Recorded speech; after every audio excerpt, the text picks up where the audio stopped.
What do you make of this college football playoff update? How does it impact the playoff moving forward to you?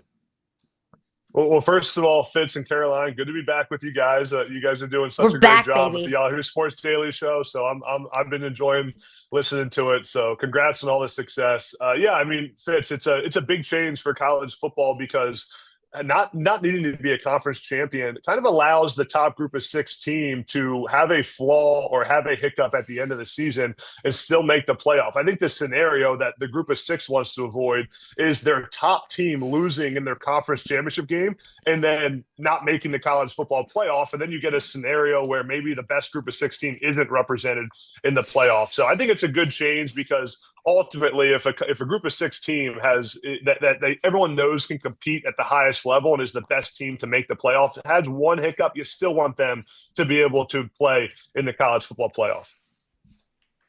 I'm with you. I like leave it as open-ended as possible. No, we don't need automatic qualifiers for every single conference, at least in my opinion. But Adam, you started your college football career at Penn State. You're from Pennsylvania. You have close relationships with so many people at Penn State. Wild year and off season for the Penn State Nittany Lions. How closely are you going to be watching your former head coach, James Franklin, at Virginia Tech? How much will that be a measuring stick for Penn State moving forward? Yeah, I mean, I'll be watching a ton to see can Coach Franklin win in the ACC at a place like Virginia Tech. In a lot of ways, it feels like a perfect marriage. I mean, if you're James Franklin, you get a path to the playoff every single year, and it's a path, guys, that doesn't include Oregon, it doesn't include Indiana, it doesn't include Michigan or Ohio State. You're in the ACC, so you have a clear opportunity to run the table and win that conference every single year. If you're Virginia Tech, you get a guy that has proven to build programs at the highest level and take programs from the ashes, which Penn State was when he got there, to a prominent premier program in college football. So I think it's a perfect marriage. I also believe that the Virginia Tech fan base will be a little bit more appreciative of him than the Penn State fan base was for a long time. If James Franklin wins 9 games a couple years in a row, he'll be the savior at Virginia Tech for a long time. So I think it's a perfect marriage. I mean, listen, guys, we had Coach Franklin on the College Football Power Hour show just a couple years ago. I mean, not long ago. To think about where the program was then versus the program for Penn State. I mean, they played Oregon at home this season, had the lead against Oregon. If Penn State wins that game, they're the number 1 team in the country, and this probably doesn't even happen. But Penn State loses that game to Oregon, it all goes downhill from there. I'm not sure I've seen something spiral downhill as fast as Penn State season did, and as fast as things did for James Franklin this season. That being said, the message that they sent, Penn State being, is natty or bust, essentially. And now that's the world that Matt Campbell walks into. So was Matt Campbell, in your mind, the right hire to try and meet those lofty expectations?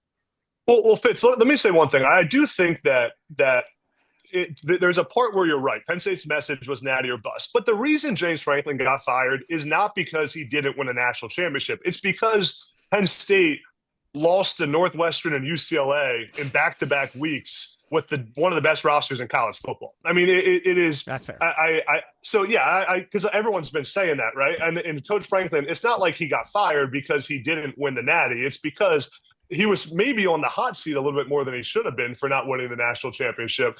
But things did spiral out of control at Penn State pretty fast. And you can't lose to Northwestern at home as a 25-point favorite the week after you lose to UCLA. But I do think that Penn State, listen, when this job opened up, my first thought was Matt Campbell. I mean, he fits the Penn State identity, the power offense and the great defenses he's had at Iowa State. He's done it with a lot less resources. He had opportunities to take the USC job a couple years ago instead of Lincoln Riley. He had NFL job offers, but constantly stayed at Iowa State.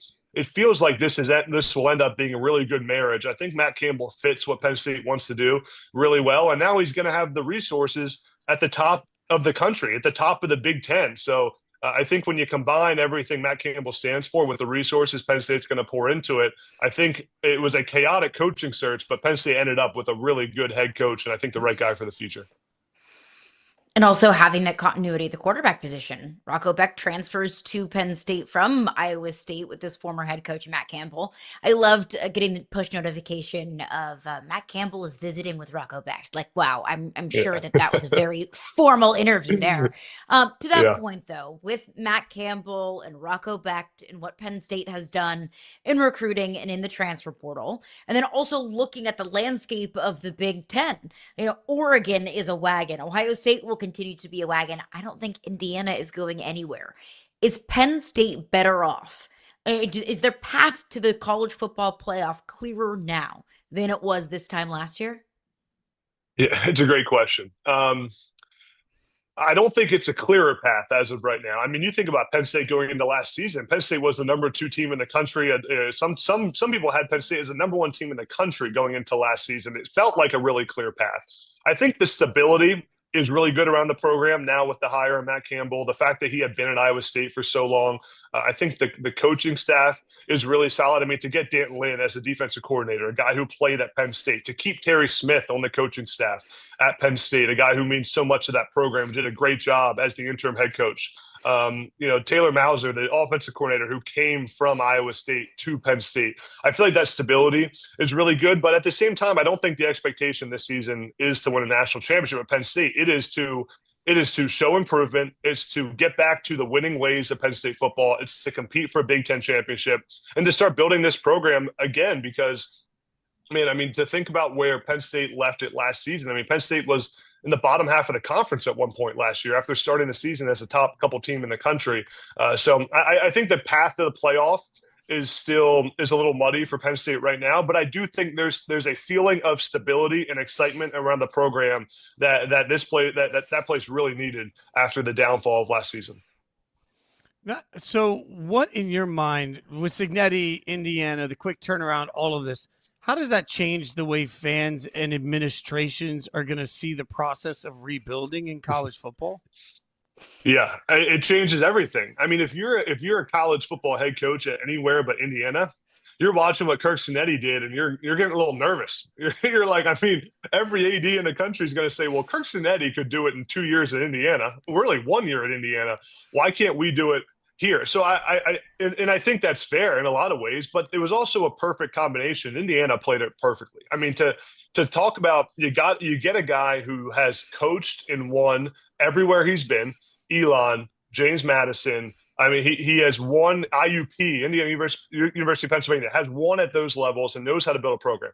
Then you combine it with an administration that invested at the highest level. They went all in to keep Curt Cignetti, to keep those coordinators. The fact that he didn't lose any coordinators after the first season at Indiana is remarkable. Kept that Bryant Haynes, their defense coordinator. They paid him to stay at Indiana. They went out and they got a quarterback both those years. Fernando Mendoza this year, who wins the Heisman Trophy. So when you get an administration that doesn't dip their toe in the water, they dive all in and they say, we're going to turn this thing around. We're going to get a head coach who knows how to win, and we're going to build a winner. A lot of great things can happen. And then you combine it with Curt Cignetti being a remarkable head coach who builds culture so well. And I think the best way to describe him is he just really oozes with confidence. Everything he does, there's confidence, there's swagger, and your players play with that confidence, and it clearly rubbed off on his entire team. It's the best coaching job I can remember in college football, what he's done at Indiana. But it definitely makes every other coach around the country think, I better turn this program around a lot faster than the expectation might have been a few years ago. Who would have thought Indiana ratchets up the pressure for every single coach across the country? But Adam, in your opinion, what program do you think has the most pressure to win in 2026? The most pressure to win in 2026. How about keeping it at home with you, Caroline? How about the LSU Tigers? You go out and you make the biggest. I was worried you'd say that. You make the biggest splash in college football. You break up an entire team during their playoff run, and you hire Lane Kiffin, who, in Lane Kiffin fashion, gets extremely dramatic and finds a way to LSU. And then you also spend a ton of money and make him the highest paid coach in college football. You got to win. If you're Lane Kiffin now, you left a chance to win a championship at Ole Miss to go to LSU. It is now all about winning. And there isn't going to be a long leash. You got to win now, and you have the resources to do it. You have the commitment from the administration, who clearly showed they'll do whatever it takes to get their guy. I think the entire college football world will be watching this season at LSU, and not just if they win a championship, but is this a disciplined team? Do they play good on offense the way that they did at Ole Miss? There's going to be so much expectation for that program. At the same time, though, what an exciting time to be an LSU Tiger. I mean, you get Lane Kiffin as your head coach, and there's a ton of buzz around the program. So I'm excited for it. I think it's going to be fun to watch. But boy, are the expectations high in Baton Rouge. Go Tigers. In addition to being an analyst and having your own show, you talk so much to the young guys that are playing right now. Like, you talk a lot to these kids. You work a lot with these kids. Mm-hmm. Darian Mensah in Miami, I mean, we've got a lawsuit and everything goes back and forth. Obviously, Duke felt like they had him locked in. It turns into legal issues. What do we all learn from this? What's it mean for the future of the way teams and players deal with each other?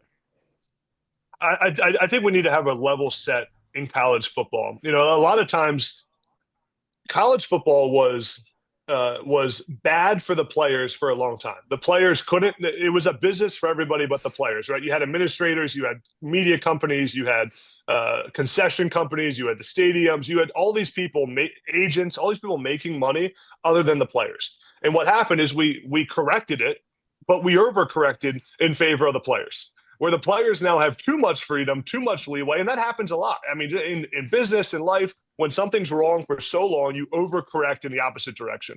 I think now we need to have a come back to the center moment where, guys, for a guy like Darian Mensah, and I've gotten to know Darian a little bit. He's a great player, a great young man, played for Manny Diaz, a great head coach. Darian Mensah, if he signs a contract and makes a commitment, has to follow that contract, just like everyone else has to do in life. When you get paid, you get locked up. You got to follow what you actually sign. At the same time, there's no reason that a college football player should transfer 7 times in 7 years and play at 7 different schools. It's not good for it's not good for college football. It's not good for the player. It's not good for his development. And it's not, what's it teach the young men who say, listen, every time something goes wrong, I just pick up and run to the next place. That's not how life works for any of us. And I'm not saying that players shouldn't be able to transfer. They should. You should, in my opinion, you should get a one-time transfer waiver where you get to transfer and play right away. Because to ask these 17-year-old kids to get it right the first time isn't fair. But at the same time, you can't transfer 3 times in 3 years, not sit out at all, and still get paid by each school continuously. That's not how it should work either. So I'm a fan of coming back in the center, which I think will happen soon, and I think it's what college football coaches want a lot. And I think it'll end up with a better result than we have right now, so where the coaches are happy and the players are happy. Because what we have right now, as we're seeing, is a little bit of chaos.